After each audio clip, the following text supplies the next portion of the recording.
ನಮ್ಮ ಕರ್ನಾಟಕ ಸರ್ಕಾರದ ಗೃಹ ಮಂತ್ರಿ ಶಿಕ್ಷಣ ಸಂಸ್ಥೆ ಸಿದ್ಧಾರ್ಥ ಸಂಸ್ಥೆಯ ಮೇಲೆ ಇಡಿ ದಾಳಿ ಮಾಡಿರೋ ಬಗ್ಗೆ ಎಲ್ಲಾ ದಲಿತ ಸಂಘಟನೆ ಮುಖಂಡರು ಇವತ್ತು ಖಂಡಿಸ್ತಾ ಇದ್ದೇವೆ. ಕಾರಣ ಇಷ್ಟೇ, ಅವರು ಎಲ್ಲಾ ಸಂಘಟನೆ ಮುಖಂಡರು ಹೇಳೋದು ಇಷ್ಟೇ, ನಮಗೆ ಅನುಮಾನ ಇದೆ ಅವ್ರು ಮುಖ್ಯಮಂತ್ರಿ ಆಗ್ತಾರೆ ಇಸ್ರೇಲ್ ಎನ್ನುವ ಭಾವನೆ ಎಲ್ಲ ಕಡೆ ಕ್ರಿಯೇಟ್ ಆಗಿದ್ದರಿಂದ ಅದನ್ನ ಅಳಿಸ್ಬೇಕು, ಅವ್ರಿಗೆ ಮಸಿ ಬೆಳಿಬೇಕು ಅನ್ನೋ ಉದ್ದೇಶಕ್ಕೋಸ್ಕರ ಕಾಂಗ್ರೆಸ್ ಪಕ್ಷ ನಿಂತಲ್ಲ ಎಲ್ಲ ಪಕ್ಷದ ಮುಖಂಡರುಗಳ ಇದು ಇನ್ನು ಹುನ್ನಾರ ನಡೆದಿದೆ ಅಂತ ನಮ್ಮ ಭಾವನೆ.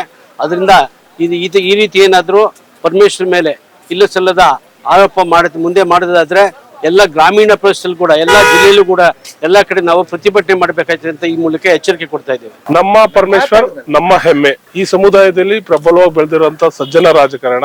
ಕಾಂಗ್ರೆಸ್ ಪಕ್ಷ ಇವತ್ತಿಂದ ಅಲ್ಲ, 1936ರಿಂದನೂ ದಲಿತ ರಾಜಕಾರಣಿಗಳಿಗೆ, ದಲಿತ ಮುಖಂಡರಿಗೆ ಇದೇ ತರ ಸಮಸ್ಯೆ ಮಾಡ್ಕೊಂಡು ಬಂದಿರುವಂತ ಕಾಂಗ್ರೆಸ್ ಪಕ್ಷ 1930ರಲ್ಲಿ ಬಾಬಾ ಸಾಹೇಬ್ ಅಂಬೇಡ್ಕರ್ ವಿರುದ್ಧ ಕೆಡಿಟ್ ಹಾಕಲ್ಲ ಅಂತ ಹೇಳಿದ್ರು, ಹಾಕಿ ಅವತ್ತು ಬಾಬಾ ಸಾಹೇಬ್ ಅಂಬೇಡ್ಕರ್ ಸೋಲಿಸುದು.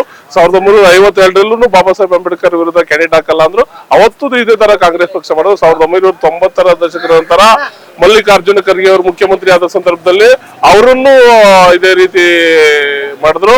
ಮತ್ತೆ ಬಿ ಬಸಲಿಂಗಪ್ಪ ಅವರು, ನುರಿತ ರಾಜಕಾರಣಿ ಬಿ ಬಸಲಿಂಗಪ್ಪ ಅವರು ಕೂಡ ಇದೇ ರೀತಿ ಮಾಡಿ ಕಾಂಗ್ರೆಸ್ ಪಕ್ಷ ಮೂಲೆ ಗುಂಪು ಮಾಡಿದ್ರು. 2013ರಲ್ಲಿ ಸನ್ಮಾನ್ಯ ಜಿ ಪರಮೇಶ್ವರ್ ಅವರು ಮುಖ್ಯಮಂತ್ರಿ ಆಗ್ತಾರೆ ಅನ್ನೋ ಏಕ ಕಾರಣಕ್ಕೆ ಸ್ವಪಕ್ಷದವರೇ ಪರಮೇಶ್ವರ್ ಅವರನ್ನು ಸೋಲಿಸುವಂತ ನಿದರ್ಶನ ಇದೆ.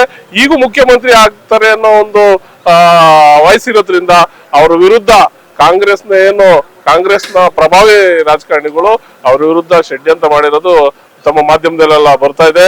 ಏನೋ ಕೇಂದ್ರ ಸಚಿವ ಪ್ರಹ್ಲಾದ್ ಜೋಶಿ ಹೇಳಿದ್ದಾರೆ, ಮತ್ತೆ HD ಕುಮಾರಸ್ವಾಮಿ ಅವರು ಕೂಡ ಕೇಂದ್ರ ಸಚಿವರು ಒಂದು ಪ್ರಬಲ ಖಾತೆ ಹೊಂದಿರೋ ಕುಮಾರಸ್ವಾಮಿ ಅವರು ಕೂಡ ಹೇಳಿದ್ದಾರೆ.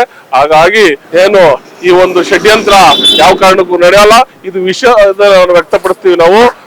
ನಮ್ಮ ಜಿ ಪರಮೇಶ್ವರ್ ಅವರು ನಮ್ಮ ಹೆಮ್ಮೆ, ನಮ್ಮ ನಾಯಕ.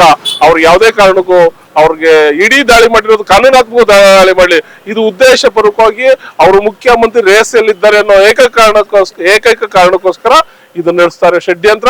ಇದನ್ನ ನಾವು ಸಂಪೂರ್ಣ ರಾಜ್ಯಾದ್ಯಂತ ದಲಿತ ಸಂಘಟನೆಗಳ ಮುಖಂಡರುಗಳೆಲ್ಲ ಒಕ್ಕೂಟದಲ್ಲಿ ವಿರೋಧ ಮಾಡಿದೀವಿ. ಮತ್ತೆ ದಲಿತ ಸಂಘಟನೆಗಳ ನಾಯಕರುಗಳೆಲ್ಲ ರಾಜ್ಯಾದ್ಯಂತ ಹೋರಾಟಕ್ಕೆ ನಾವು ಸಜ್ಜಾಗ್ತೇವೆ ಅಂತ ಈ ಮೂಲಕ ನಾನು ತಿಳಿಸ್ತೀನಿ.